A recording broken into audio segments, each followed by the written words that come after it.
In this chapter, we are going to go back to the data layer to cover some of the features in recipes in the data prep that you can use to transform and prep the data for your reporting, dashboards, or even story needs.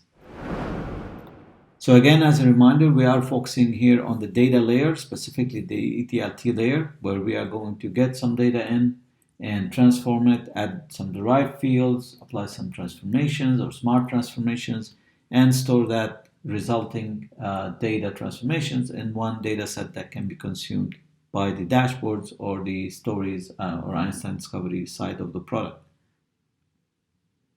And again, as a reminder, this is the landscape, so we can pretty much sync or connect to to the local Salesforce org or other clouds, other Salesforce orgs, other Snowflakes, for example, some with live connectors, some with direct query back to the Salesforce database.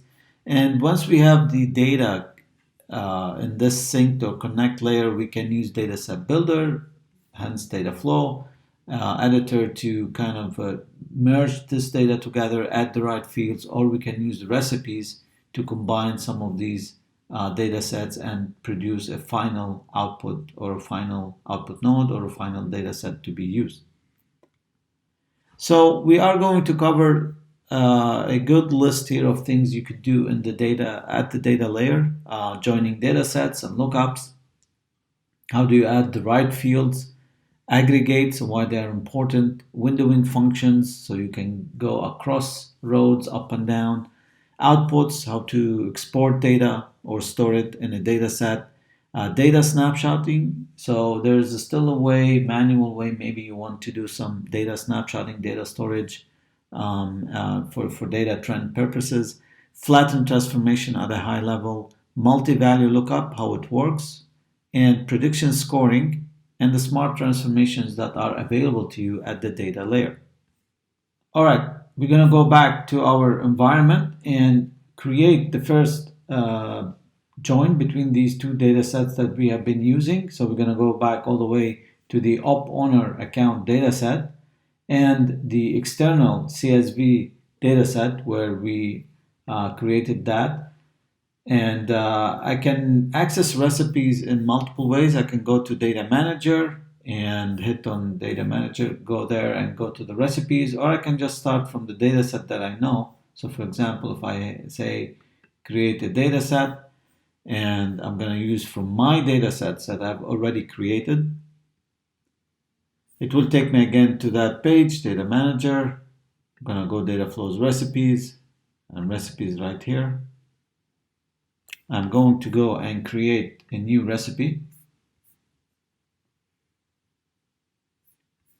I'm going to select data. And my data, I just wanted the opportunity owner account that I've created previously with the op external amount. So I have one, and I can navigate and see which one I created last time by looking at the names, op owner account, and the dates. Again, it's a good practice to rename these correctly. I'm just going to go down and right here, these are my two data sets, op external amount and the op owner account that we created through a data set builder. This is from the CSV. I'm selecting all fields, that's fine, so I'm going to hit next. So now I have my two nodes. We call these input nodes. And remember when we joined this in one of the earlier videos when we were prepping the final data set for the dashboard, I mentioned that if you want to keep this on the left side, if you want to keep this driving the data, so I'm going to go to the next node, kind of hit on the plus, drag, move it over the green, go to the join, and let go. So again, I moved from the second data set. This is the right side of a join or a lookup. Now by default, this is a lookup. Again, I'll keep it lookup because this is opportunity level. This is opportunity level. The key to match, if I scroll down, should be op name to op name. Ideally, in real environment or production, you would have ID equal to ID, and that's fine. And the prefix for the fields that are going to come from here, 3 fields, I'm going to call them, let's go, external. So that would be a prefix for those fields added from from the second data set. It's a single lookup, not multiple value. We'll cover that later. And I'm not covering the joins here. Please check the dedicated video for lookups, grains, and joins, and the difference between all of these should be after this particular chapter. And okay, I joined them. I could have added the transformations somewhere in the middle. That's fine. Notice, like, if you need to branch, so there's a difference between adding a node in the middle, so that you're adding something, transformation or whatever, filter, etc., aggregate, or you can branch. By branching, you're completely creating another branch that doesn't need a transformation. So you can do multiple things in one recipe. Now I'm gonna keep it simple, at least for the join and lookup, and then just adding few derived fields. So let's go here and say plus. And of course, I do need to hit apply.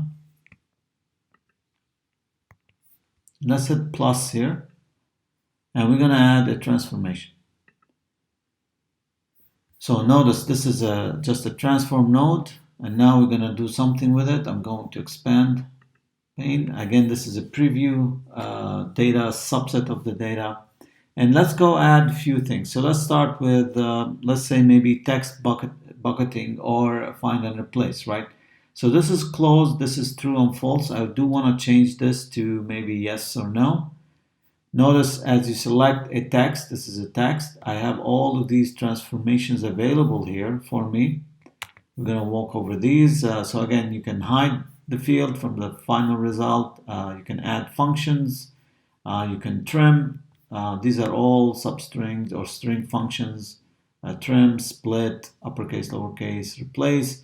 Dimension to measure or date. You have format dates if it's a string and you want to format it. And you have buckets. You have flatten. We're going to cover that later. Edit the attributes. Drop column. And then some of the smart transformations, detect sentiment and predict missing values, plus some of the other ones that are still pilot. So let's go to bucket. And I just clicked on bucket, by the way. And notice it still has that column that I selected. And I'm going to add a simple bucket right here. I'm going to say yes for the values that are true. And I'm going to hit apply. Then I'm going to add another one. I'm going to say no for the values that are false. Now, I do want to mention something. So if you have a long list of possible values and you have a large volume of data, you might not find all the values appearing here because, again, it's based on the sampling of the data. So you can always kind of type the value. If you don't see it here, you can still type for it and it will pick it up. Again, because this list is based on a sample of the data, the preview. So just heads up, if you don't see the value, just type it down or have a list of those values on a notepad that you can, again, search from here, search for them fast here. So I hit true, false, apply. It is a good practice. Again, all of these values are filled, but just in case if I had any null values, maybe I'm going to say, an A, not applicable or not available. And if I had any other remaining values too, so again, this is for the null. For remaining, maybe I'll call them just other. Now again, I know I don't have other, but again, it's good practice to have that. I have 3 options. I can replace original column with this new one, new column, and drop the old one, or just keep both. So I'm going to keep both for now. It is good practice, again, to drop them if you are moving forward to production, because you don't want to confuse the users and having too many fields to explore or scroll around. And the label, I'm gonna just say closed, maybe yes, yes/no, and apply. Okay, I have now my first new added derived field. Notice it's gonna be all the way on the right, so it doesn't add it immediately after the column you selected. It's right here at the end. So this is a simple string bucket. Now let's go and do a little bit more, let's say, a bucketing with more options. So that's going to be on the date. This is very typical where you have those dashboards. Sometimes users say, I have charts here and tables, etc. And I want to control the dates by just a simple toggle. Maybe current quarter, last year, last year same time, or 30, 60 days ago, etc., etc. So to do that, you could do that on the dashboard side, but it is preferable and it's definitely recommended to do it at the data layer because I can create that new field with a label for every row. Tells me, is it current quarter, is it last quarter, this year, last year, etc. So I selected close date, and again, notice the transformations are less here now, just because it's a date, but still, I'm gonna go and click on bucket. And for bucket now, I see like there are different options. I have to see absolute. Absolute means like exactly which date you want, which range. Not widely used, but again, it's still available, but you will have to put the exact date. Mostly we use relative options. So we're going to go to relative, hit the plus, and let's say I'm looking for, first, let's say, let's make it a little bit interesting. So let's say maybe last year. I want last year for now, and this will be a year variable, and I'm gonna say minus. I can click minus here, or just in the middle, I can say -1 right here, and last year also -1. So what's this gonna do is it's gonna look at the date, and if it is 1 year ago and 1 year in that range, 1 year ago to 1 year ago, it's gonna label it as last year. So if I hit here add right now, again, this will label the dates that are last year as last year. Now notice with recipes, we can mix things. So maybe in the dashboard, when we did the last year and current quarter, by the way, you could create them right here, last year, current quarter, etc. We had to create two fields, but and that's why you had two different toggles. But now I can mix these labels as long as they do not intersect. So of course, there's got to be one label for a record. So I cannot use 1 year ago, 1 year ago, and then last 2 years. Or I cannot use current year and current quarter because that would be a record could be in current year and current quarter, and the system wouldn't know what to label it. So as long as these ranges right here do not intersect, you can use anything, year, month, day together. Okay, so we're going to do this right now. We're going to add a plus. And let's say maybe 60 to 30 days ago. Let's just use this. And again, I'm simplifying things, not calculating 30 or 31.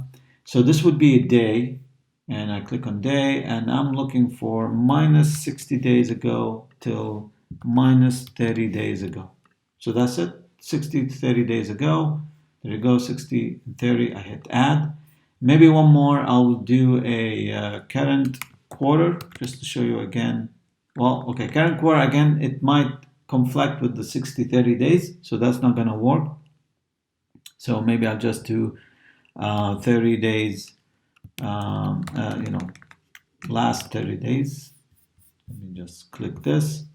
We're gonna say last 30 days. And again, it's a day, so it's -29. I don't want them to, again, overlap. I could have done that -30, -31 here, and -30. But -29 is fine. And today, which is current day, right there.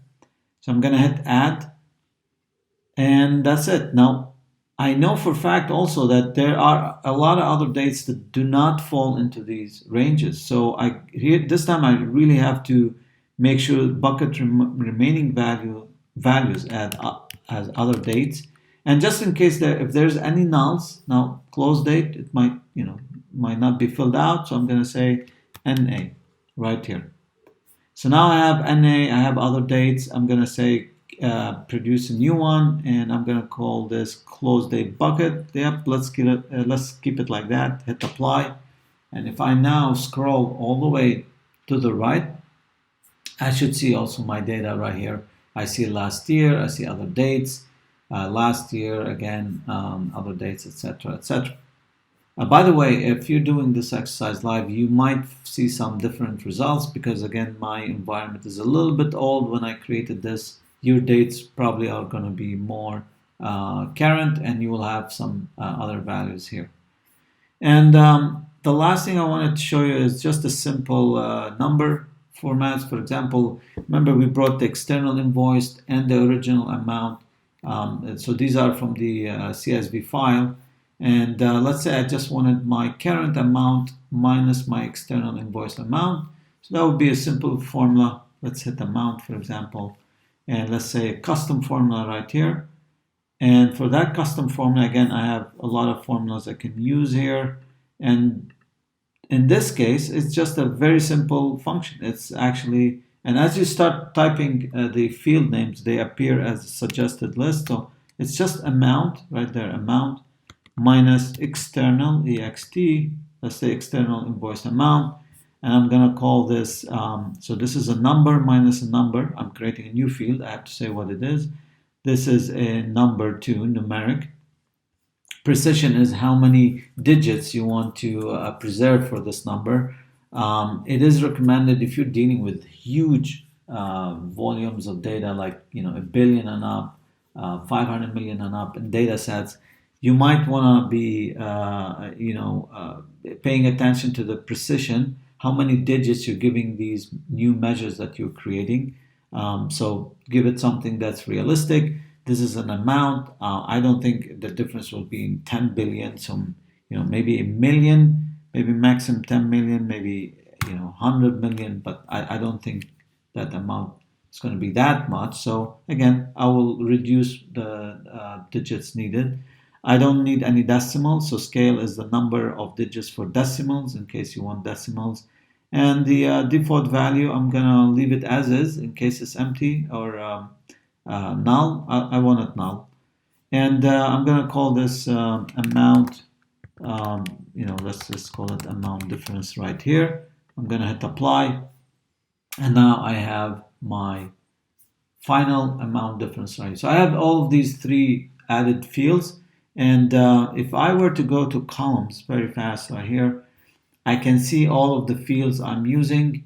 If I need to drop some of these, maybe, let's say for some reason I said, I don't want now create a date. So I can, actually literally click on hide, and this will hide it from the list of, or the fields that are going to show up in the data sets. Now, of course, I can go scroll all the way down, and if I change my mind, I can go back and say show. So now it's back into the equation. Okay. I did want to add one more. I think we can add one more right here. And by the way, I wanted to say also you can track derived fields. Where are they coming from? Which data set? So everything you can see is under columns. Now, I do want to go back and do a little bit of an extra step where I want to create maybe a case statement right here. So, for example, let's say I wanted the opportunity age, created date and close date. I have these 2, and I want to know how long this opportunity has been open, right? So again, this time I'm going to go to f of x, click on it, and it automatically, by the way, is already,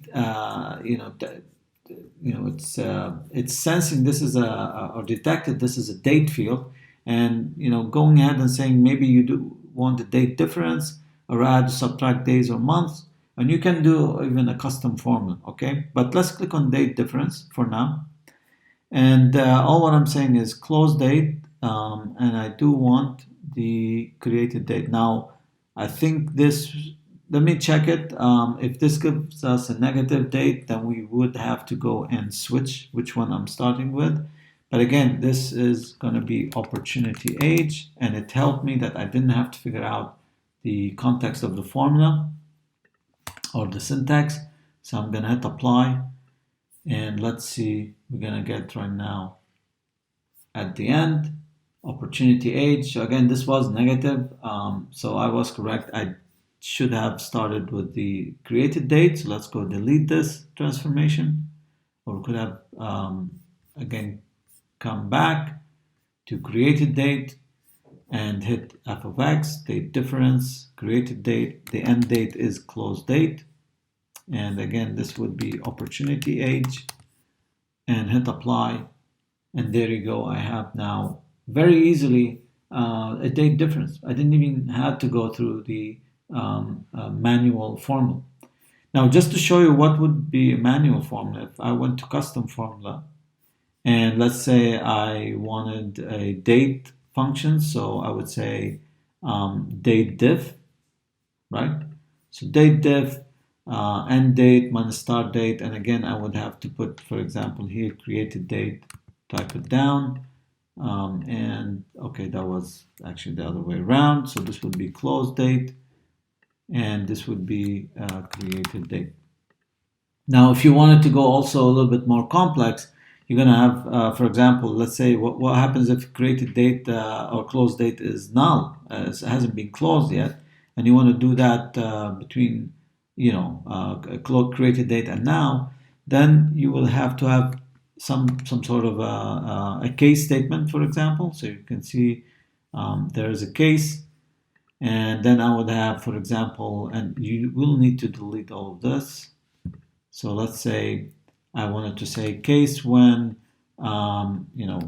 closed date is null, then my opportunity age is date diff, right? It's date diff right here, and it's between now. Now is a reserved word, that's right now, today's date, and created date, and else.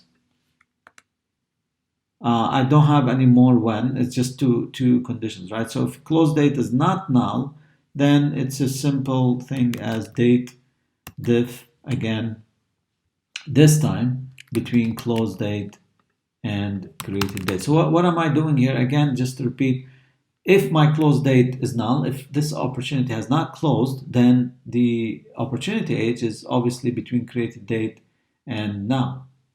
Else, if close date has been closed, as there is a date, it's just the close date minus created diff.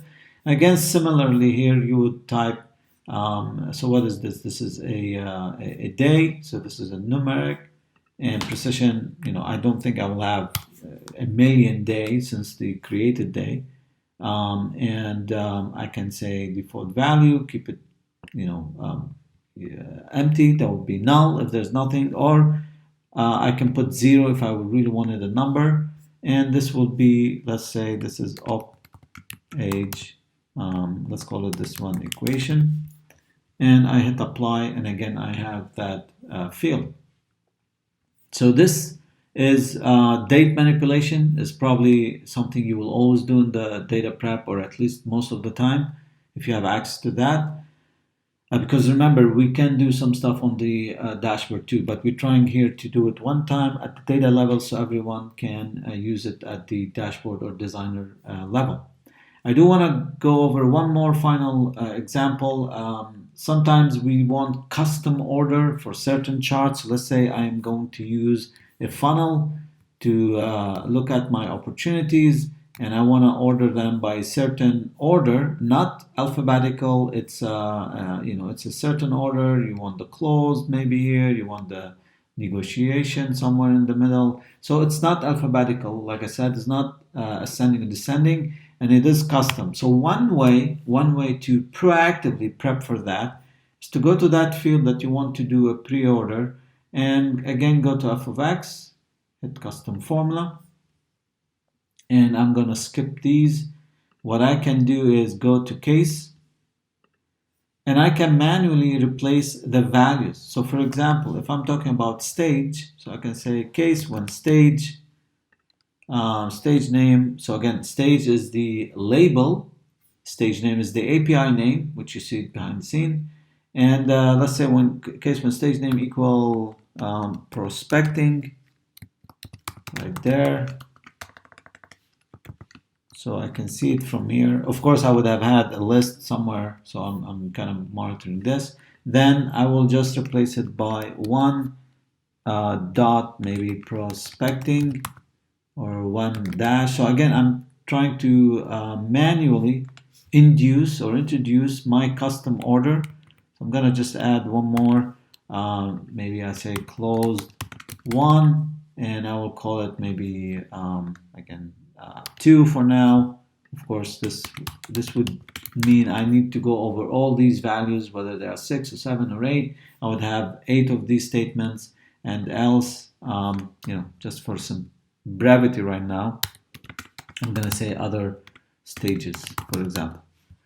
And again, this will create that new ordered stage. So in this case, it's a text, and there's no default value because I already put it under else. And I'm going to say this custom ordered stage, and I'm going to hit apply.